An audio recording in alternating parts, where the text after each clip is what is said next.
தேவனுக்கே மகிமை உண்டாவதாக. எனக்கு அன்பான தேவ பிள்ளையே, தேவ ஜனமே, வார்த்தைகளை கேட்டுக்கொண்டு இருக்கிற உங்கள் ஒவ்வொருவரையும் தேவனாகிய கர்த்தர் ஆசீர்வதித்து கர்த்தர் பெருக பண்ணுவாராக. இந்த நாளிலும் தியானத்திற்கென்று கர்த்தர் பேசுகிறதான அவருடைய வார்த்தை 1 யோவானின் புத்தகம் 3ஆம் அதிகாரம் 13வது வசனத்திலே வாசிக்கும் பொழுது, என் சகோதரரே, உலகம் உங்களை பகைத்தால் ஆச்சரியப்படாதிருங்கள். ஆமாங்க, ஆச்சரியப்படாதிருங்கள். உலகம் உங்களை பகைக்குதா? ஆண்டவர் ஏற்கனவே தெளிவாக எழுதி வைத்து விட்டார்.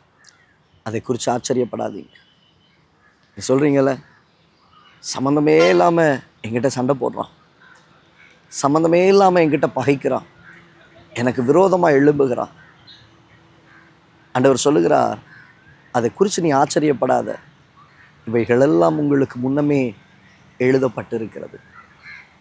முன்னமே கர்த்தர் அதை வெளிப்படுத்தியும் இருக்கிறார். கடந்த நாட்களிலே ஒரு குடும்பம், ஒரு சகோதரர் சொன்ன ஒரு வார்த்தை, ஆண்டவரை நம்பி வந்துட்டேன், ஆண்டவரை ஏற்றுக்கொண்டு வந்துட்டேன், ஆண்டவருக்குள்ளே வந்துட்டேன், இப்போ என் குடும்பம் என்னை முழுவதுமாய் வெறுத்து விட்டார்கள். என் அப்பா நீ வீட்டை விட்டு வெளியே போயிருன்னு சொல்லிட்டாரு, எங்கள் அம்மா என்னை ஏற்றுக்கொள்ளலை, என் சகோதரனும் அதை அங்கீகரிக்கலை. இப்படிப்பட்ட ஒரு நிலை.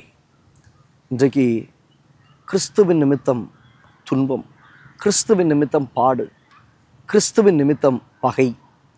ஆண்டவர் நிமித்தமாக நீங்கள் பகைக்கப்படுறீங்க, அப்படி தானே? ஆண்டவர் மேலே நீங்கள் அன்பை வச்சுருக்கிறீங்க, ஆனால் உலகம் உங்களை பகைக்குது. ஆண்டவர் மேலே நீங்கள் அன்பை வைத்திருக்கிறதுனால மற்றவனை நீங்கள் வஞ்சிக்கணும்னு நினைக்கல, மற்றவன் மேலே குற்றம் சுமத்தணும்னு நினைக்கல, மற்றவனை நீங்கள் வேதனைப்படுத்தணும்னு நினைக்கல. அந்த இடத்துல நீங்கள் தனித்துவமாக இருக்கிறீங்க. உங்கள் தனித்துவத்தை பார்த்து அவன் உங்களை பகைக்கணும்னு நினைக்கிறான். உங்களுடைய வாழ்க்கையில் நீங்கள் பரிசுத்தமாக இருக்கிறத பார்த்து, ஆண்டவருக்காக வாழுகிறத பார்த்து உலகம் உங்களை பகைக்கணும்னு நினைக்குது. ஆச்சரியப்படாதிருங்கள், ஆச்சரியப்படாதிருங்கள். வேதம் ஏற்கனவே நமக்கு சொல்லி இருக்கிறது, பச்சை மரத்துக்கே இந்த பாருனா பட்ட மரத்திற்கு எவ்வண்ணமாய் அது நடக்குமோ. ஆண்டவரே பகைச்சிட்டாங்க, நீங்களும் நானும் ஏமாத்துறங்க. உலகம் உங்களை பகைக்கும்.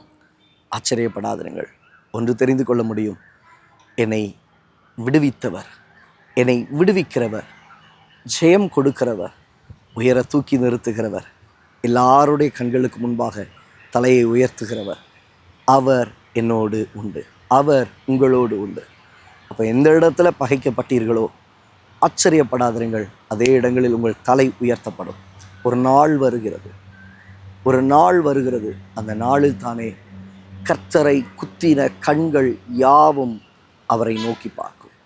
எந்த கண்ணெல்லாம் உங்களுக்கு விரோதமாய் இருந்ததோ, எவைகளெல்லாம் உங்களை குத்தினதோ, தேவன் உங்களை உயர்த்துகிற நாள் வரும் பொழுது அந்த கண்கள் உங்களை நோக்கி பார்க்க, கர்த்தர் உங்களை மகிமையாய் நிறுத்த அவர் போதுமானவராக இருக்கிறார். கண்களை மூடி ஜெபிக்கலாமா? நல்ல தகப்பனே, இந்த வார்த்தைகளை கேட்ட உடைய பிள்ளைகளுடைய வாழ்க்கையில் உலகம் பகைக்கிறது நிமித்தமாய் அதை நினைத்து வேதனைப்பட்டு, இவங்கெல்லாம் என்ன பகைக்கிறாங்க, என் ஃப்ரெண்ட்ஸ் என்ன பகைக்கிறாங்க, குடும்பத்தார் என்ன பகைக்கிறாங்க, ஆச்சரியப்படாதிருங்கள் என்று சொல்லியிருக்கிறீர். அதை குறித்த தெளிவை உடைய ஜனங்களுக்கு தார். ஏனென்றால் உங்களை பகைப்பதற்கு முன்பாகவே இந்த உலகம் என்னை பகைத்தது, பச்சை மரத்தை பகைத்தது, இயேசுவை பகைத்தது. ஆண்டவரை இதை அறிந்து கொள்ள உடைய பிள்ளைகளுக்கு வேண்டிய தெளிவை கர்த்தர் கட்டளையிட, இதன் நிமித்தமாய் சந்தோஷிக்க, களி கூற தேவன் ஒரு நாளில் தானே உடைய பிள்ளைகளுடைய தலையை உயர்த்துவீர் என்கிற நிச்சயத்தை தருவீராக.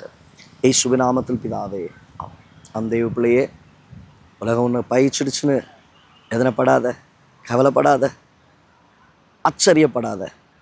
ஒரு நாள் வருகிறது, உங்கள் தலையை, உங்களை தேவனாகிய கர்த்தர் உயர்த்துவார், நிலைநிறுத்துவார், ஆசீர்வதிப்பார். தேவன் உங்களோடு இருப்பார். God bless you.